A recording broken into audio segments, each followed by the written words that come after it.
Well, hello there. This is Glenn Greenidge and Tom Pope, and we're going to be talking about the aspects of Black History and Black History Month, and talking about some of the little-known facts and/or our conversation around it. So, Tom, what are your thoughts about Black History and Black History Month? I'm actually a little torn about the idea of Black History Month. On one hand, I love the focus dealing with images and people and history that many people are not aware of. But what holds me back from really loving this concept is the idea that why should we relegate this only to 1 month? Do we relegate items of national importance, history, our social system to only 1 month of the year? We should be incorporating a lot of the material from Black History Month so it's prominent every month of the year. Absolutely. I 100% agree with you because it's not Black history, it's American history. And so we've now specialized or segregated it to just Black history, but it's American history. And I think that one of the things for me is um, that this is something, as you said, should be taught all year long around some of the innovations that have taken place and the contributions that um, African Americans of this country have contributed um, to the world at large. Um, you know, and when you look at it, you can think about a lot of the different inventions that are now, you know, considered, couldn't survive without them, like an iron, a refrigerator, traffic lights. All of those three items were our household necessities, pretty much, and were invented by African Americans. Aside from that, we have the history of major events like the Wilmington Massacre of 1898 or the Tuskegee Airmen situation. I don't think the average American is aware of the real history behind this.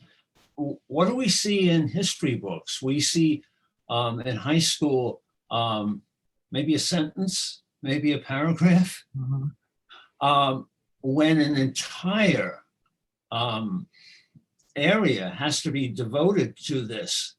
I mean, for example, over the weekend, because of Lincoln, I decided to watch the Spielberg movie about Lincoln with Daniel Day-Lewis. Oh, yeah, yeah. And you see the controversy over the passing of the 13th Amendment. None of this is in the average history book. Why not? Why don't we have a sense of what was some of the abolitionist movement trying to do to help the Black people? Right, absolutely. When you look at the Quakers were one of the first to actually protest against slavery, going back all the way to 1688. So even before we were independent. The other thing that comes to mind is that there were 12.5 million Africans shipped to the New World during the transatlantic slave trade, and fewer than 388,000 arrived. So so you're talking about a massive, Holocaust that is basically not even recorded. I mean, most people don't talk about it. I think African Americans talk about it, but you look at the atrocities, and I'm not saying to belittle or to judge the Jewish Holocaust, but I think that the transatlantic Holocaust is equally important, but it certainly hasn't gotten uh, the fanfare that and you know the the hurt and the pain that's associated with Much of what you're talking about is driven by greed. The idea that we can safely accommodate, let's say, 300 slaves in the ship, but no, we want to expand this to 600 because we want to make money. So the tie-in to the greed and the dollar instead of human life is not really mentioned that much in books. No, and I think I think I heard on the radio, and they talked about they've done 2 movies about it, but interracial marriages were banned up until in 1664, and didn't get overturned until 1967, when a white man and a black woman actually went to Virginia to get married. I think they were from, I want to say, North Carolina. So I mean, you've got things on the books that still, imply or relegate us back to the institutional racism that exists. And of course, we had George Floyd that introduced a lot of the institutional racism that's come up, and I think that's all of that has made things a little bit more prominent to people outside of the African American community, that weren't aware, didn't know, and sometimes oblivious to it. The perspective that needs to be taught, I think, also is focusing on what does white privilege mean. One of the great terrible items of false equality was mentioned in the movie of Lincoln, when one of the Democrats at the time talked about the idea that both sides were being hurt. People who owned slaves would lose their slaves. The slaves might not get property, but therefore everyone suffers a little bit. That notion is a false equality. Yeah. A slave owner who loses the slave is not suffering the same way as the other people. But to think that there's an equality there is part of white privilege. Now, this has to be really explored more when we talk about these topics in school. This has to be understood. Otherwise, people will still have the inability to understand one another. Yeah. What comes to mind from your last statement is the conversation of reparations and the enormous wealth that was attributed to cotton. We were one of the biggest suppliers of cotton to the world at that point in time. And of course, if you've got free labor, then pretty much most of your profits are, most of it is profits in the selling of it. And that was a huge piece of our economy. Not only did we supply the world, but that was a huge part of our economy. And of course, the plantation owners' children got the benefit of it. And they got to go to the Yales and the Harvards and the Princetons and all of the elite schools. And so you've now got educational factor that a gap that has been caused on the backs of the people who are picking the cotton. So, I don't know that that'll ever get resolved, but I mean, it is something to look at and to consider when you look at the formulation of this country and what the stake that people of African descent had inside of it. When I started to write my series, The Violence of Cotton, I starting in the area of 1830, I thought the reason why the Southern economy existed, basing itself on the slaves and having them pick cotton, was that they couldn't have a textile industry because the northern banks had sort of prohibited funds from coming down to set up factories. So to be certain of this, I interviewed several historians, and I discovered I was really wrong. A growth of some textile factories did emerge around 1830, but the reason they failed wasn't because of a lack of funds. It was because the Southern plantation owners didn't see the same return on investment. They were getting that huge return on investment because they weren't paying, as you said, the people who were providing their economy.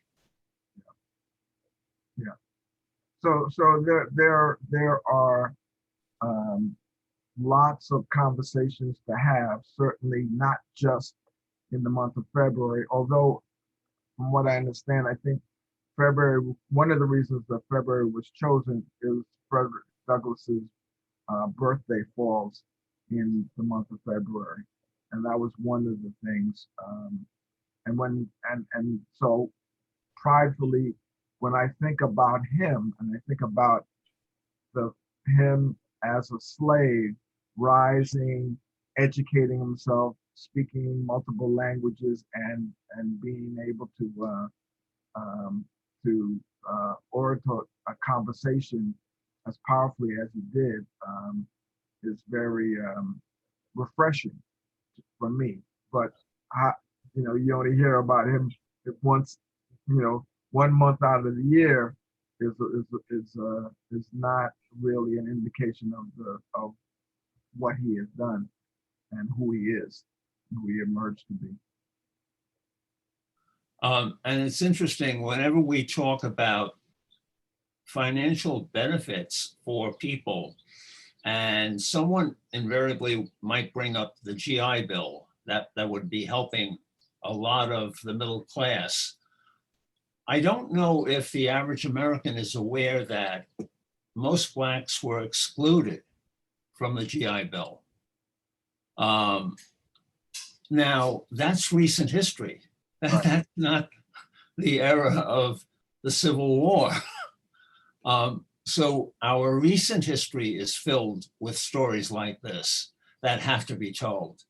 Well, you're absolutely right, Tom. One of the things that is still perplexing is the whole conversation of redlining and how the redlining set up and established communities to be where they are. And in a lot of cases, the African American housing was put outside of the centralized city and were made inconvenient to get into the city. And so you look at some of the things that have been put in place that have historically been done by the government.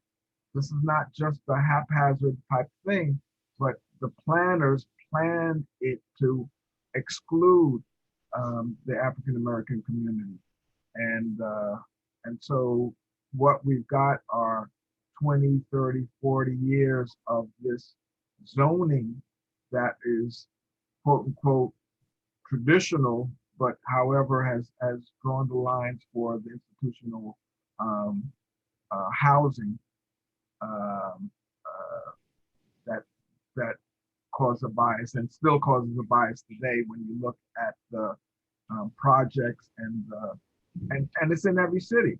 You know, it just looks a little different. You know, you've got high rises in New York, but if you go upstate, they're one story, but they're in a block in a particular area. So, you know, you look at the whole economics of it, and a lot of things have been put in place years ago to help keep the racism in place.